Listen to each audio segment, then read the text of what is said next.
एक गांव में एक औरत के कोई बच्चा नहीं था। वह औरत गांव के मुखिया की पत्नी थी। उसके शादी को काफी समय हो गया था। सब लोग उसे बाज कहा करते थे।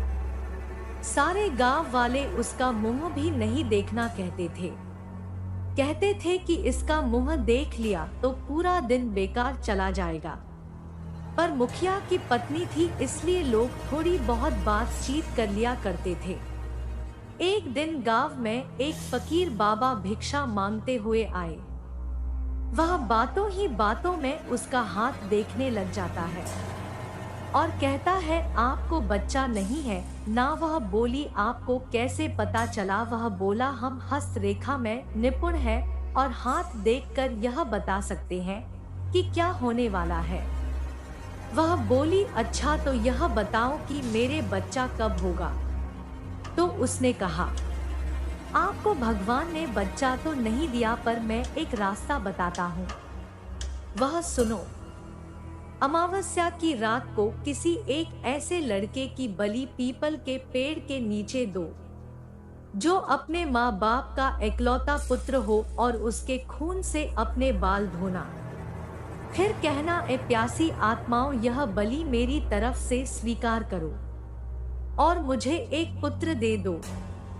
एक लोटे में उस कुएं का पानी भरकर उसमें उसके शरीर की 2 बूंदें मिलाकर खुद पी लेना और उस लड़के के सिर के बाल अपनी साड़ी की गांठ में बंधे रखना, तो तुम्हें अवश्य एक पुत्र पैदा होगा। इतना कहकर वह वहां से भिक्षा लेकर चला गया। उस दिन के ठीक 3 दिन बाद अमावस्या थी। उस औरत ने वही किया जो उस बाबा ने बताया था। उसने अपने देवरानी के लड़के की बलि दे दी और खून की 2 बूंदें पानी में मिलाकर खुद पी ली और उस सिर के कुछ बाल को काटकर अपनी गांठ में बांध लिया और बिना पीछे मुड़े अपने घर आ गई। सुबह गांव वालों को पता चला कि मुखिया के भाई के बेटे को किसी ने मार के वहां फेंक रखा है। जब यह बात मुखिया और उसके भाई ने सुनी तो वह नंगे पैर दौड़ पड़े। धीरे धीरे सारा गांव इकट्ठा हो गया। उस लड़के की मां का रो रो बुरा हो गया था। तब किसी व्यक्ति ने हिम्मत जुटाकर उस सिर को धड़ से जोड़ा और उसे नदी में बहाने की सलाह दी। लोगों ने उस लाश को पानी में बहा दिया। सब लोग यही कह रहे थे, किसने किया? ये सब कैसे हुआ? सब लोगों के लिए यह घटना चिंता का विषय बन गई थी। जब मुखिया घर पहुंचा तो क्या देखता है कि उसकी पत्नी तो पकवान बना रही थी। वह बड़ी खुश नजर आ रही थी। मुखिया ने क्रोध में कहा, क्या तुम्हें इस बात का बिल्कुल भी दुख नहीं है कि हमारे भाई का बेटा मर गया है?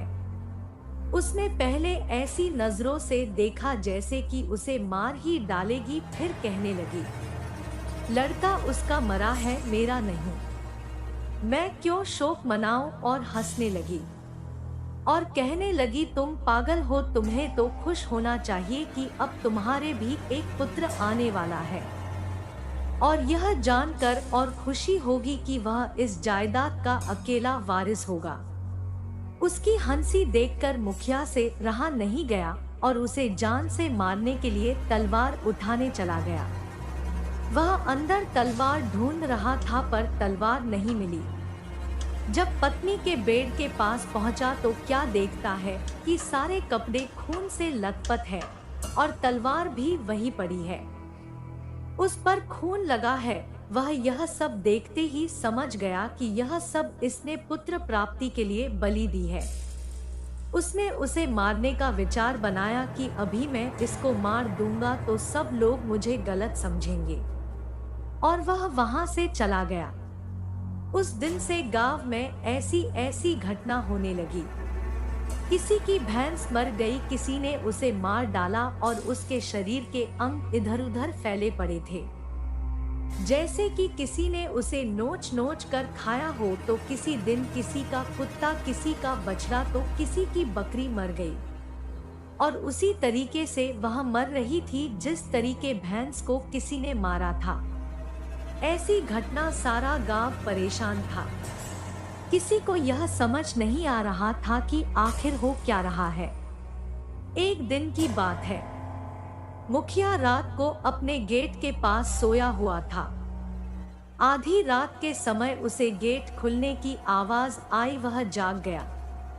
उसने देखा कि एक औरत बाल बिखरे हुए आधी रात को बाहर चली जा रही है। देखने में तो ऐसा लग रहा था कि जैसे उसको कोई खींच कर ले जा रहा हो। अगस्त की काली रात थी। चारों तरफ से आवाजें आ रही थी, कहीं शियार तो कहीं कुत्ते भौंकते। ऐसा लग रहा था जैसे यह रात जाने क्या क़यामत ढाएगी। अचानक उसे एक बछड़े के रंभाने की आवाज आई। वह समझ गया, हो न हो यही सारे गांव की बर्बादी का कारण है। मुखिया के दिमाग में एक आइडिया आया कि क्यों न मैं चलकर देखूं कि यह कहाँ जाती है। वह उठकर चल दिया। उसने आगे चल के क्या देखा कि पड़ोसी का बछड़ा का कटा हुआ मुंड पड़ा है और उसके धड़ को वह औरत खींचकर पीपल की ओर ले जा रही है। और ले जाकर उसने वही शब्द दोहराया,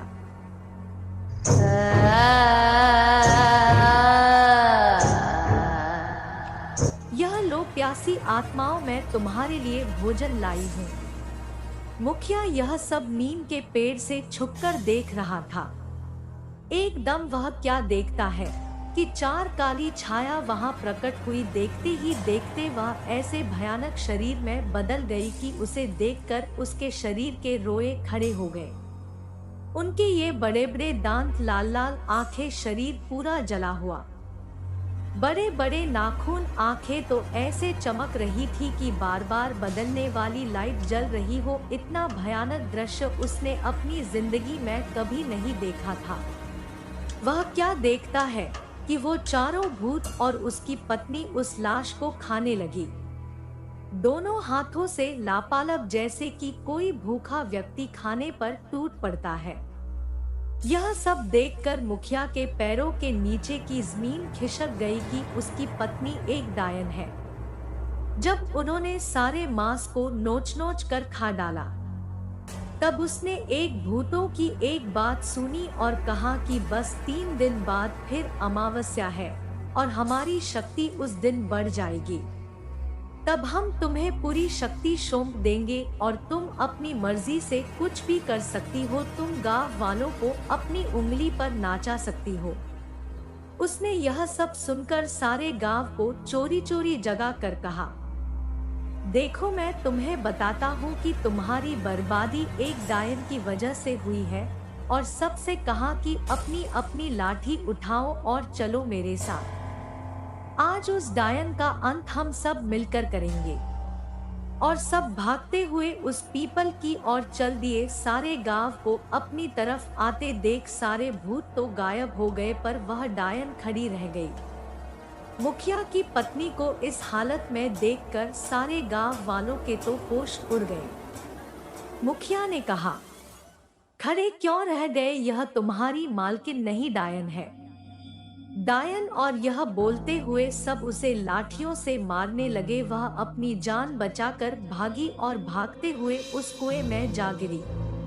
उसकी साड़ी ऊपर अटक गई और वह चिल्लाने लगी, बचाओ बचाओ।